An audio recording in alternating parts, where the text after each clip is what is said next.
नमस्कार। आज हम एक बहुत ही दिलचस्प विषय पर बात करने वाले हैं।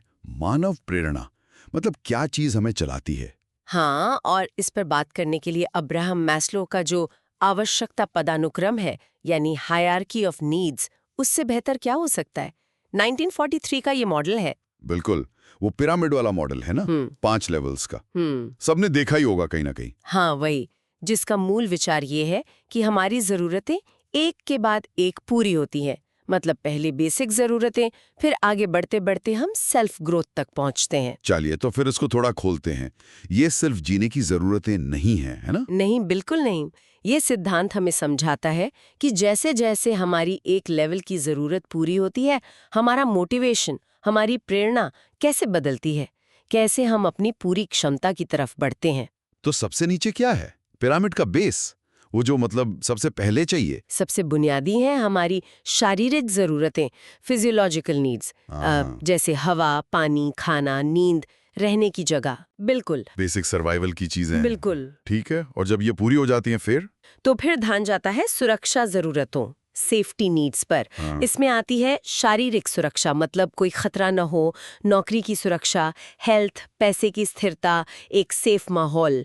एक तरह की स्टेबिलिटी चाहिए। हाँ, बिल्कुल, एक निश्चितता। अच्छा, तो पेट भर गया, सर पे छत है, सेफ भी महसूस हो रहा है। अब हाँ, क्या? अब इंसान अकेला तो नहीं रह सकता। सही पकड़ा। तीसरा लेवल यही है, प्यार और अपनेपन की जरूरत है। हाँ, लव एंड बिलोंगिंग नीड्स, दोस्त, परिवार, रिश्ते, किसी ग्रुप का हिस्सा होना। हाँ, वो कनेक्शन वाली फीलिंग। एग्जैक्टली वो जुड़ाव महसूस करना बहुत जरूरी है हमारे मानसिक स्वास्थ्य के लिए। ठीक है, और इसके बाद? इसके ऊपर आता है चौथा लेवल, सम्मान की जरूरतें। हाँ, इसके दो हिस्से समझ लीजिए। एक तो है आत्मसम्मान, मतलब खुद की नजर में इज्जत, अपनी काबिलियत महसूस करना। और दूसरा? दूसरा है दूसरों से मिलने वाला सम्मान, पहचान, रुतबा, दूसरों की तारीफ। अच्छा, मतलब सेल्फ रिस्पेक्ट और दूसरों से रिस्पेक्ट। हाँ, बिल्कुल। और फिर आता है वो टॉप लेवल, पिरामिड की चोटी। हाँ जी, वो है आत्म साक्षात्कार, सेल्फ एक्चुअलाइजेशन। वाह, ये वो अवस्था है जहाँ इंसान अपनी पूरी क्षमता को पहचानता है और उसे हासिल करने की कोशिश करता है। मतलब अपनी पोटेंशियल को रियलाइज करना। हाँ, इसमें पर्सनल ग्रोथ, क्रिएटिविटी, जिंदगी में एक मतलब ढूंढना, ये सब शामिल है। वो बनना जो आप बन सकते हैं। ये सुनने में तो बड़ा सीधा सा लगता है, एक के बाद एक सीढ़ी चढ़ते जाओ। पर क्या असल जिंदगी में ये इतना स्ट्रिक्ट होता है? ये बहुत जरूरी सवाल है, और सच कहूं तो नहीं। मैस्लो ने भी बाद में ये माना था कि ये क्रम इतना कठोर या रिजिड नहीं है। अच्छा। हाँ, मतलब हालात या किसी की अपनी पर्सनैलिटी के हिसाब से ये बदल सकता है। कोई शायद सम्मान को अपनेपन से ज्यादा महत्व दे, और अक्सर तो हम कई जरूरतों पर एक साथ ही काम कर रहे होते हैं। ये तो है। उन्होंने जरूरतों को दो ग्रुप में भी बांटा था। पहले 4 लेवल को कहा कमी की जरूरतें, डेफिशिएंसी नीड्स, जो किसी चीज की कमी से पैदा होती हैं। और टॉप लेवल यानी सेल्फ एक्चुअलाइजेशन को कहा विकास की जरूरतें, ग्रोथ नीड्स, जो अंदर से आती हैं। दिलचस्प। क्या इन 5 लेवल्स के बाद भी इसमें कुछ जोड़ा गया था? हाँ, बाद के सालों में मैस्लो ने खुद ही इसे और एक्सपैंड किया। उन्होंने महसूस किया कि शायद कुछ और ज़रूरतें भी हैं। जैसे कि? जैसे संज्ञानात्मक ज़रूरतें, कॉग्निटिव नीड्स, मतलब ज्ञान हासिल करने की इच्छा, समझने की जिज्ञासा। फिर सौंदर्य संबंधी ज़रूरतें, सुंदरता, संतुलन, कला की सराहना। ओह, ये भी जरूरी है। हाँ, और सबसे ऊपर उन्होंने एक और लेवल जोड़ा, उत्कृष्टता की ज़रूरतें, ट्रांसेंडेंस नीड्स। हम्म। इसका मतलब है खुद से परे जाना, दूसरों की मदद करना, किसी बड़े मकसद से जुड़ना, अध्यात्म। वाह, तो ये मॉडल और भी गहरा हो गया। अच्छा, अब ये बताइए कि ये सिद्धांत असल दुनिया में, जैसे काम की जगह पर, कैसे काम आता है? हाँ, वर्क प्लेस में ये काफ़ी यूजफुल है।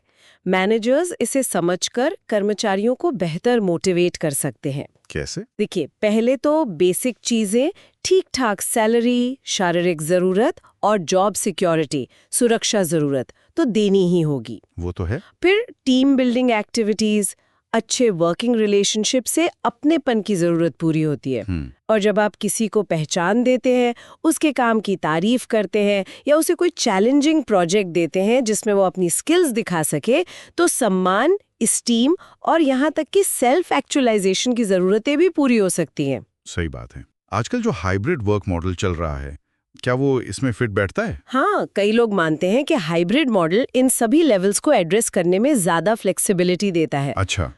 पर इस सिद्धांत की आलोचना भी तो हुई होगी, कोई भी थियरी परफेक्ट तो नहीं होती। बिल्कुल बिल्कुल, आलोचनाएं हुई हैं। एक बड़ी आलोचना ये है कि मैस्लो ने जो शुरुआती रिसर्च की थी उसका सैंपल साइज छोटा था और थोड़ा बायस था, मतलब ज्यादातर पश्चिमी पढ़े लिखे पुरुष। तो क्या ये मॉडल सब पर लागू होता है, अलग अलग कल्चर्स में? यही सवाल आलोचक उठाते हैं कि ये मॉडल कहीं वेस्टर्न इंडिविजुअलिस्टिक वैल्यूज पर ज्यादा फोकस तो नहीं करता। जहां ग्रुप या कम्युनिटी को ज्यादा महत्व दिया जाता है, वहां शायद जरूरतों का क्रम अलग हो। ये सोचने वाली बात है। हाँ, हालांकि कुछ मॉडर्न रिसर्च भी हुई है।